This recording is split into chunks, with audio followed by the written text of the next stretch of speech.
오늘 우리에게 주신 하나님의 말씀은 욥기 2장 11절에서 13절의 말씀입니다. 구약성서 762면입니다.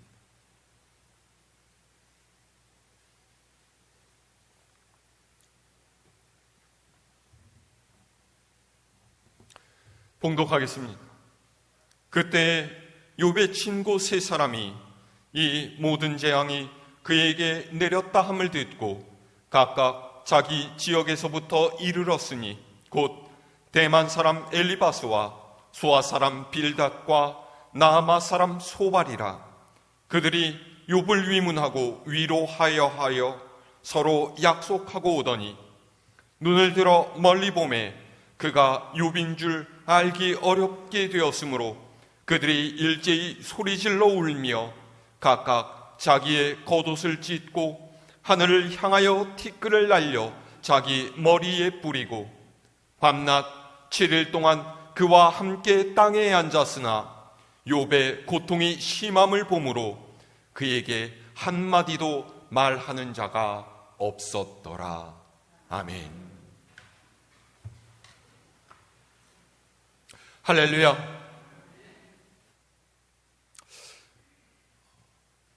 꽤 오래전의 일이라서 기억하실지 모르겠지만은 오래전에 행복전도사라는 별명으로 불렸던 최윤희 씨라는 분이 있었습니다. 저는 이분을 본 적도 없고 어떤 말을 하는지 들은 적도 없습니다마는 몇 권의 책을 내고 TV 방송에도 출연하고 여러 군데로 강연을 하러 다니면서 사람들에게 꽤 잘 알려진 분이었다라는 그런 말을 들었습니다. 그런데 그렇게 사람들에게 행복이란 이런 것이다, 행복해지려면 이렇게 해라 조언을 건네던 사람이 루푸스병에 걸린 후에 그 투병 생활의 힘겨움을 이기지 못하고 남편과 함께 스스로 생을 마감했습니다. 제가 이 소식을 들었을 때 참 안타까움을 느꼈습니다. 행복전도사라는 그의 별명이 오히려 그를 궁지로 몰아갔던 것이 아닌가 하는 생각이 들었기 때문입니다. 상처 입은 사람을 위로하고 지친 사람에게 힘을 불어넣고 갈피를 잡지 못한 채 방황하는 사람들에게 그녀가 건넸던 말들은 분명히 긍정적인 역할을 했을 거예요. 하지만 그와 동시에 그에게 붙여진 이 행복전도사라는 별명은 어쩌면 그의 삶을 올가매는 족쇄였을 수도 있었을 것입니다. 사람은 울고 싶을 때 울어야 하고 웃고 싶을 때 웃어야 합니다. 낙심될 때는 비통해야 하고 새로운 희망에는 가슴 벅차면서 눈빛을 반짝일 수 있어야 합니다. 우리가 인생에서 겪는 어려움과 좌절은 우리 속에 그늘을 만들지만 그 그늘 덕분에 우리는 더 그윽하고 깊은 사람이 되기도 하기 때문이에요. 그늘이 아예 없는 밝음은 위태롭거나 위험합니다. 그가 자신의 고통을 다른 이들에게 털어놓고 자기의 연약함을 고백하면서 위로를 구했더라면 얼마나 좋았을까. 그랬다면 그는 어떻게든 그 삶을 이어나가면서 새로운 소망을 찾았을지도 모릅니다.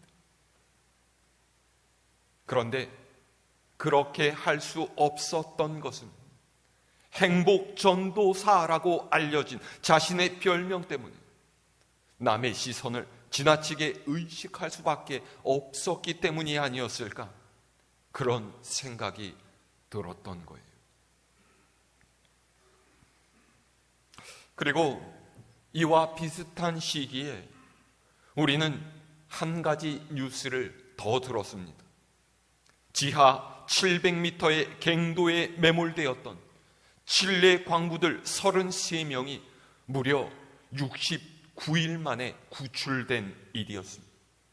여러분 기억하십니까? 그들이 사고를 당했다는 소식을 들었을 때부터 세상 사람들은 그들의 안전과 무사 귀환을 빌면서 하나가 되었습니다. 그리고 이들이 밖으로 나오는 장면을 뉴스에서 보면서 우리는 마치 내 가족이 구출된 것처럼 기뻐하며 박수를 쳤습니다. 저도 죽음의 고비를 넘기고 감격적으로 상봉했을 광부들과 그 가족들의 기쁨을 생각하면서 가슴이 뭉클해졌던 기억이 있습니다. 그리고 이 사건으로 그들은 일약 스타가 되었죠. 많은 방송에 출연해서 갱도 안에서 겪었던 극한 상황들을 털어놓았고 이들의 이야기를 모티브로 한 33이라는 제목의 영화가 만들어지기도 했습니다. 그러던 중에 제가 한 인터넷 기사에서 이들 중 한 사람의 인터뷰를 읽을 기회가 있었습니다. 누구인지도 알 수 없는 그는 이런 이야기를 했어요. 그곳에서 우리는 지옥을 경험했습니다. 하나님의 도우심이 아니었다면 우리는 버틸 수 없었을 것입니다. 작업반장 호세 엘리케스 덕분에 우리는 이성을 잃지 않고 죽음의 공포와 사투를 벌일 수 있었습니다. 처음에 광산이 무너질 때 당황했지만 나름대로 위험에 대비하고 있었기에 긍히 동요하지는 않았습니다. 하지만 다이너마이트로 막힌 곳을 폭파시켜도 소용이 없고 어둠의 시간이 지속되자 우리는 동요하기 시작했습니다. 평정심을 잃어버린 우리는 서로의 탓을 하고 서로를 미워하기 시작했습니다. 질서와 예의는 더 이상 존재하지 않았습니다. 더 이상 동료들이 사람으로 보이지 않았습니다. 평소 함께 일하지도 않으면서 사사건건 잔소리했던 우르수와 마약과 도박에 찌들어 일하는 데 방해만 됐던 몇몇 사람들이 회방꾼으로 보이기 시작했습니다. 저들에게 내 식량을 나눠줘도 될까 싶기도 했고 혹시라도 내가 해코지를 당하면 어쩌지 하는 불안감에 잠시도 곡괭이를 손에서 놓지 못했습니다. 이런 심상치 않은 기류가 흐르는 와중에 호세 엘리케스가 나섰습니다. 함께 기도합시다 라고 말한 그는 이렇게 기도했습니다. 이곳에서 서로에 대해 더 알게 해주셔서 감사합니다. 본성이 우리를 지배하지 않고 성령께서 우리의 마음을 주관해 주시길 바랍니다. 하나님 도와주세요. 아주 잠깐의 기도였지만 우리는 자신들을 되돌아보게 됐습니다. 어제까지만 해도 서로의 등을 씻겨주고 음식을 나눠 먹으며 농담도 즐겨 했던 동료들이 아니던가 반성했습니다. 그리고 너나 할 것 없이 옷매무시를 가다듬고 주변을 정리하기 시작했습니다. 아무데나 널려있는 변을 치우고 서로의 집기를 정리했습니다. 베테랑 광부인 세플베다는 장기간 버틸 계획을 세웠고 어부였던 고메스는 어릴 적 이야기를 재미있게 늘어놓으며 사람들에게 웃음을 선사했습니다. 페냐는 자동차 배터리를 이용해 빛이 끊어지지 않게 했죠. 33명 모두가 각자의 특기를 살려 이 난관을 돌파하려고 노력했습니다. 그래도 마음이 불안해질 때면 엘리케스에게 기도를 해달라고 부탁하며 모두가 손을 모아 예수님을 불렀습니다.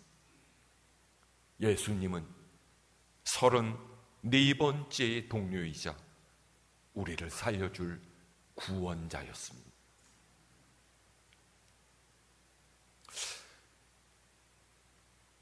감동적이지 않습니까? 이들은 보통 사람이라면 인생에서 한 번도 만나지 못할 위기 속에 빠졌지만은 믿음으로 그 어려움을 이겨냈어요.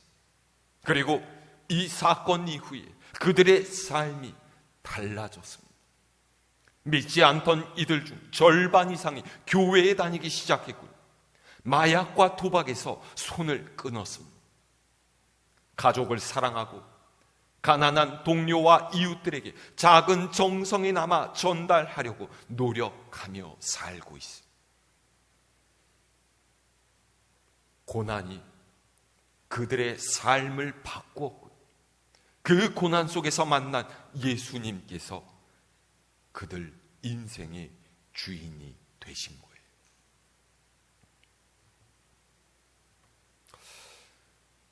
그리고 굉장히 다른 이 두 사건 앞에서 저는 욥을 떠올렸습니다.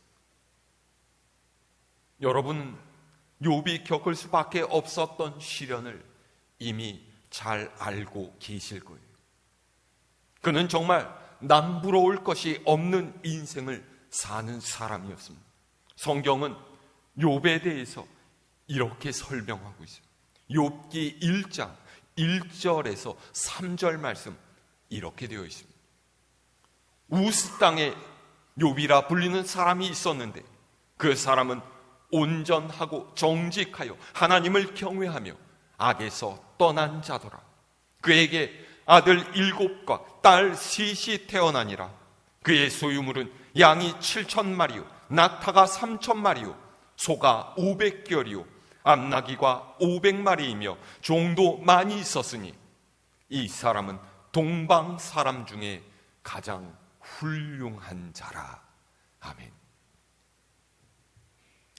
그는 경건한 사람이었고 부자였습니다. 자식도 많이 낳아 길렀고 주변의 칭찬과 존경을 한 몸에 받으면서 동방에서 가장 훌륭한 자라는 평판을 듣는 사람이었죠.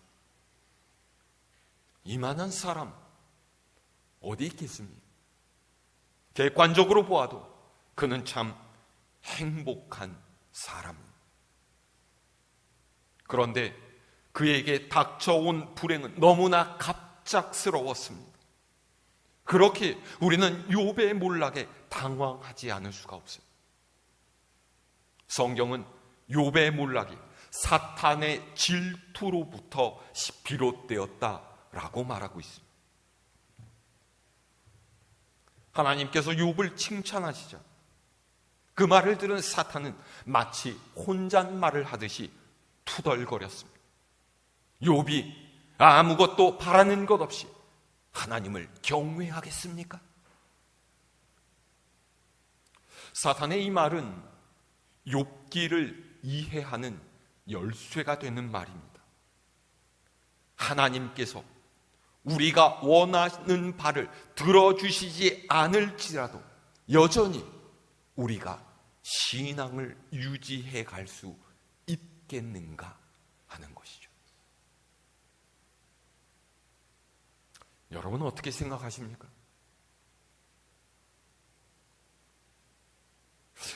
하나님도 아마 궁금하셨던 모양이에요. 그래서 하나님께서는 사탄에게 욥을 맡기십니다. 그리고 사탄은 먼저 욥의 재산 종들을 쳤어요. 그 많던 재산이 하루아침에 사라지고 종들도 죽거나 다쳤습니다. 설상가상이라고 곧이어 눈에 넣어도 아플 것 같지 않던 10명의 자녀가 모두 강풍 때문에 무너진 집에 깔려서 죽었습니다. 이루 말할 수 없는 슬픔의 파도가 욥을 삼켰죠. 그는 겉옷을 찢고 머리털을 민 다음에 머리를 땅에 대고 엎드렸어요. 하지만 욥은 이 상황에서도 하나님을 원망하지 않습니다. 그는 이렇게 고백해요. 내가 모태에서 알몸으로 나왔사온즉 또한 알몸이 그리로 돌아가올지라. 주신 이도 여호와시오 거두신 이도 여호와시오니 여호와의 이름이 찬송을 받으실지니이다. 아멘. 사실 저는 이 대목을 읽을 때마다 약간의 반발심이 일어납니다. 아니, 욥도 인간인데 어떻게 이런 반응을 보일 수 있을까? 그렇게 생각하게 되기 때문입니다. 차라리 시편을 쓴 시인들처럼 왜 내게 이런 고통이 일어나야 하는가? 그렇게 소리라도 질렀다면 이해가 되겠지만요. 여하튼 욥을 넘어뜨리려던 사탄의 계획은 헛수고로 돌아갔습니다. 하지만 사탄은 집요해요. 포기하지 않고 하나님께서 욥의 뼈와 살을 치시면 당장 그가 하나님을 저주할 것입니다. 그러죠. 이쯤에서 하나님이 그만하면 됐다 하셨더라면 좋았을 텐데 하나님께서는 욥에 대한 시험을 물리치지 않으세요. 그래서 사탄은 욥의 발바닥부터 머리 꼭대기에 이르기까지 악성 종기가 도단하게 합니다. 성경은 욥이 재 가운데 앉아서 질그릇 조각으로 몸을 긁고 있었다 그래요. 아마 그의 온몸이 고름과 진물, 피로 범벅이었을 거예요. 동방에서 가장 훌륭한 사람이라던 욥이 엄청난 부자에다가 모든 것 남부러울 것 하나 없던 욥이 삽시간에 모든 것을 잃고 이런 비참한 몰골이 된 거예요. 건강까지 잃어버린 욥이 자기 신세를 생각할 때 얼마나 참담했겠습니까? 모든 것 다 잃어버리고 죽지 못해서 살아가는 그가 느꼈을 고통이 얼마나 컸겠습니까? 그런데 그는 차라리 하나님을 저주하고 죽어버리라는 아내의 원망 섞인 말에 이렇게 대답해요. 우리가 하나님께 복을 받았은즉 화도 받지 아니하겠느냐 하고 이 모든 일에 욥이 입술로 범죄하지 아니하니라. 엄청나죠? 이 정도면 대단함을 넘어서서 그야말로 지독한 믿음이다. 그렇게 이야기해도 될 것 같습니다. 그런데 제가 오늘 여러분께 말씀드리려는 것은 욥의 이 지독한 믿음이 아닙니다. 엘리바스와 소발, 빌닷이라는 이름을 가진 그의 친구들에 관한 거예요. 우리가 이미 욥의 이야기를 다 알고 있지만 사실 이들은 그리 좋은 인상을 주는 사람들이 아닙니다. 그래도 그들은 우정이 무엇인지를 아는 사람들이었죠. 친구인 욥에게 닥쳐온 불행에 대한 소식을 듣는 순간에 그들은 욥을 위로하기 위해서 먼 길을 떠났습니다.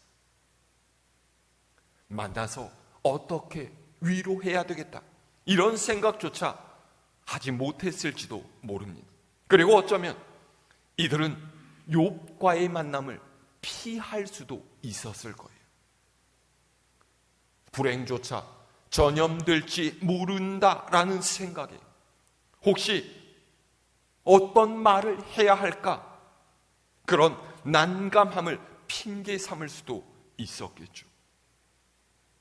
바쁘다거나 거리가 멀다거나 오고 가는데 시간과 비용이 너무 많이 든다거나 가지 않을 수 있는 이유는 얼마든지 만들 수 있었겠지만 그들은 만사를 제쳐두고서 친구를 향해 달려왔어요. 그리고 그들은 멀리서 욥을 보았지만 욥인 줄 알아채지 못합니다. 욥의 모습이 너무나 참혹했기 때문이에요. 한참 뒤에야 그가 욥인 줄 알고는 슬픔을 못 이겨 소리내어 울면서 겉옷을 찢고 또 공중에 재를 뿌리며 머리에 뒤집어 썼어요. 마치 자기가 죄를 지어서 욥이 고통을 당하는 것처럼 그렇게 친구의 불행을 애통해야 한 거예요. 그들은 밤낮 이래 동안을 욥과 함께 땅바닥에 앉아서 지냈습니다. 그 가운데서 그들은 한마디도 하지 않았어요. 왜요? 친구의 고난이 차마 사람의 입술로는 위로할 수 없는 아픔이라는 것을 알았기 때문이죠. 너무나 기가 막혀서 말이 끊어진 자리에서 그저 친구와 더불어 있기를 선택한 그들의 모습은 가슴 찡한 감동이 아닐 수가 없습니다. 그런데요, 이래가 지난 후에 욥이 겪고 있는 불행의 원인지 무엇인지 이야기하기 시작하면서 그들의 우정에 금이 가기 시작합니다. 그리고 토론이 격화되고 결국에는 화를 내고 소리를 높이면서 날카롭게 대립하게 되죠. 보세요. 그들에게 연민의 마음이 있을 때 그들은 하나였습니다. 그런데 종교와 신념과 사상이 끼어들자 그들의 관계가 파괴되었어요.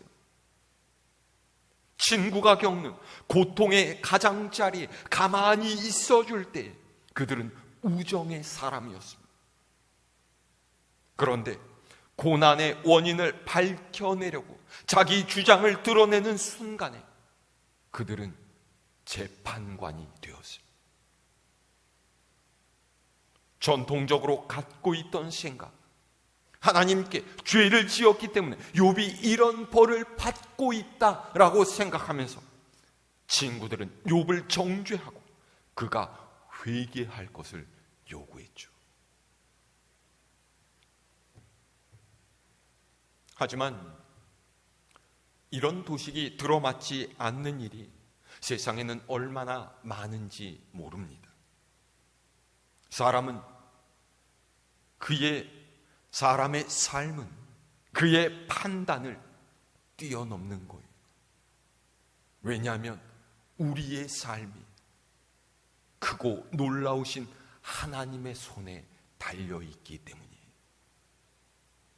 선한 사람에게도 불행이 닥치고 악한 이에게도 행운이 따릅니다. 믿음이 좋다고 경건하다고 다 잘 사는 것도 아니고요. 믿지 않는 이라고 해서 가난하고 불행한 것이 아닙니다. 성숙한 믿음이란 우리가 이해할 수 없는 삶의 순간들 또한 하나님의 섭리하심이 있다라고 받아들이는 것 아니겠습니까? 욥의 세 친구는 악한 이들도 아니었고 위선자도 아니었어요. 다만 하나님의 크신 뜻을 미처 알지 못했던 것뿐이죠. 세상에는 사람이 파악할 수 없는 일들이 얼마나 많이 있을 수 있다라는 것을 깨닫지 못했을 뿐이에요. 어쩌면 그들은 불행에 빠진 욥을 찾아오기 전까지는 고통받는 이들의 현실을 접할 기회가 없었을지도 모릅니다. 자신이 고통을 겪어본 사람은 남의 고통에 대해서 함부로 말할 수 없는 법이에요. 그럼에도 불구하고 욥의 세 친구를 제가 함부로 비난하지 못하는 것은 제 자신이 그만큼 정성을 다해서 우정의 관계를 이루어가고 있지 못하고 있다는 반성이 들기 때문입니다. 여러분 어떻습니까? 고통과 시련 속에 있는 이를 찾아가서 그를 위로하고 살피고 계십니까? 내가 아픔 가운데 있을 때 나에게 와서 말없이 안아줄 수 있는 그런 친구를 가지고 계십니까?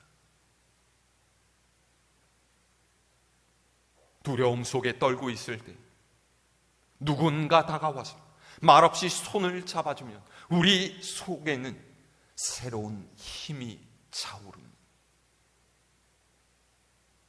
누군가 내 옆에 있어 준다는 것처럼 든든한 일이 또 어디 있겠습니까? 그런 분이 바로 우리 예수님이세요. 내가 아무도 없는 듯한 외로움 속에서 혼자 아파하고 있을 때, 빛이 보이지 않는 어둠 속에서 낙담하고 있을 때 내 마음을 위로하고 소망을 주시는 분이 바로 우리 주님이십니다. 그리고 이제는 우리가 그런 주님을 본받아서 이웃을 위로하는 이로 살아야 합니다. 그것이 주님께서 우리에게 맡기신 일이에요.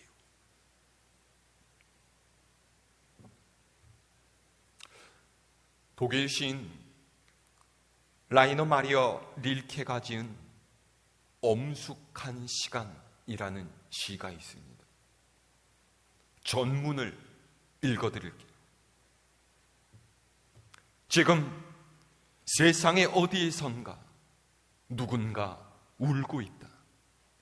이유 없이 울고 있는 그 사람은 나 때문에 울고 있다. 지금 세상의 어디에선가 누군가 웃고 있다. 이유 없이 웃고 있는 그 사람은 나 때문에 웃고 있다. 지금 세상의 어디에선가 누군가 걷고 있다. 정처 없이 걷고 있는 그 사람은 나를 향해 오고 있다. 지금 세상의 어디에선가 누군가 죽고 있다. 이유 없이 죽고 있는 그 사람은 나를 쳐다보고 있다.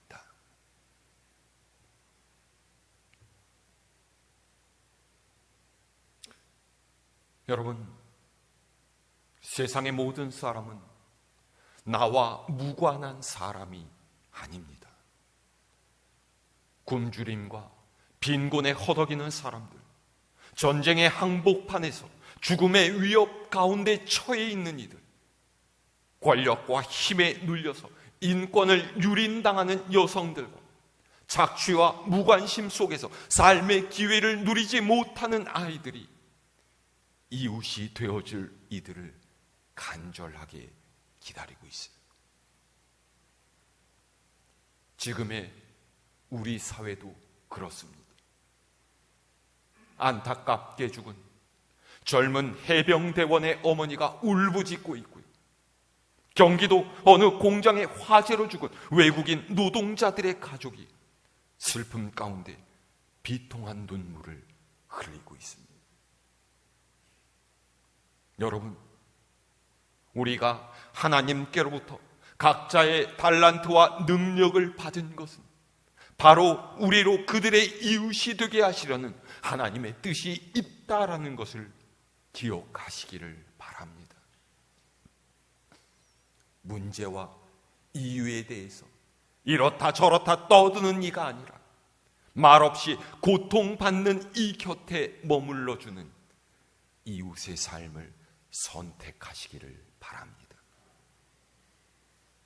그들에게 당신은 혼자가 아닙니다 말해주세요. 그럴 때 우리 또한 우리의 아픔을 만지시는 주님의 위로와 은혜 가운데 살아가게 될 줄로 믿습니다. 이 한 주간도 생명을 살리고 아픔을 위로하며 하나님의 사랑을 온 세상에 전하는 우리 갈보리 교회 모든 교우님들 될 수 있기를 우리 주님의 이름으로 축원합니다.